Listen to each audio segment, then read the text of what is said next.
महाराष्ट्रासाठी आनंदाची बातमी आहे। मुख्यमंत्री देवेंद्र फडणवीसांसह विविध खात्यांचे मंत्री तसंच प्रशासकीय अधिकाऱ्यांची दावोस येथील मेहनत फळाला येताना दिसतेय। यात स्टील उत्पादनासह माहिती व तंत्रज्ञान आणि लॉजिस्टिक क्षेत्रातील अनेक कंपन्यांशी सामंजस्य करार करण्यात आले आहे। तसंच जर्मनी, सिंगापूर आणि लंडन येथील अनेक विद्यापीठांशी माहिती आदान-प्रदान करण्याचेही करार झालेत। या सर्व करारातून हजारोंच्या संख्येत थेट आणि अप्रत्यक्ष रोजगार उपलब्ध होणार आहेत। मुख्यमंत्री देवेंद्र फडणवीस यांच्यासह इतर मंत्री तसंच वरिष्ठ प्रशासकीय अधिकाऱ्यांनी स्वित्झर्लंड इथं घेत असलेली मेहनत फळाला येत असल्याचं दिसून येत आहे। अनेक क्षेत्रातील नामवंत कंपन्यांनी महाराष्ट्रात गुंतवणूक करण्यास स्वारस्य दाखवली असून याबाबत MOU म्हणजे सामंजस्य करार देखील करण्यात आले।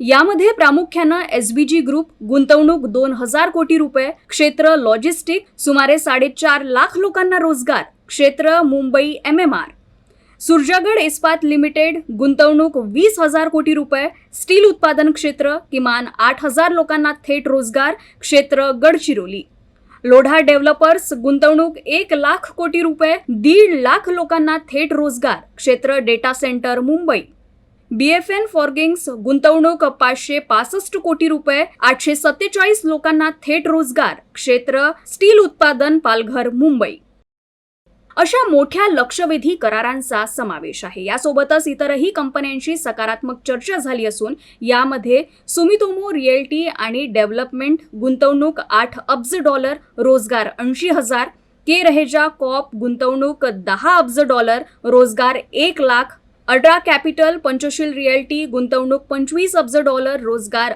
2,50,000, IISM ग्लोबल गुंतवणूक $8 अब्ज, रोजगार 80,000, जिका धोरण आणि धोरण भागीदार क्षेत्र सेम्ब कॉर्प डेव्हलपमेंट लिमिटेड सिंगापूर यांच्यासोबत कमी कार्बन उत्सर्जन असलेल्या एकात्मिक औद्योगिक क्षेत्रासाठी माहिती व तंत्रज्ञान भागीदारी, त्याचबरोबर technical university of Munich Germany सोबत शाश्वत शहरी वाहतूक व्यवस्था माहिती आदान प्रदान, अर्बन फ्युचर्स कलेक्टिव्ह लंडन सोबत शहरी राहणीमान उंचावण्यासाठी मुंबईच्या डिजिटल ट्विन इकोसिस्टम तयार करणाऱ्या जगातील काही शीर्ष विद्यापीठांच्या प्राध्यापकांचे मार्गदर्शन यांचा समावेश आहे।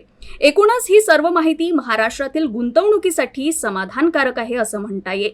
मात्र सामंजस्य करार होऊन प्रत्यक्षात काम सुरू व्हायला किती वेळ लागेल आणि प्रत्यक्षात किती जण काम सुरू करतील हा भाग कालानुरूप असला तरी मुख्यमंत्री आणि त्यांची टीम घेत असलेली मेहनत फळाला येत आहे असं म्हटल्यास वावगं ठरणार नाही।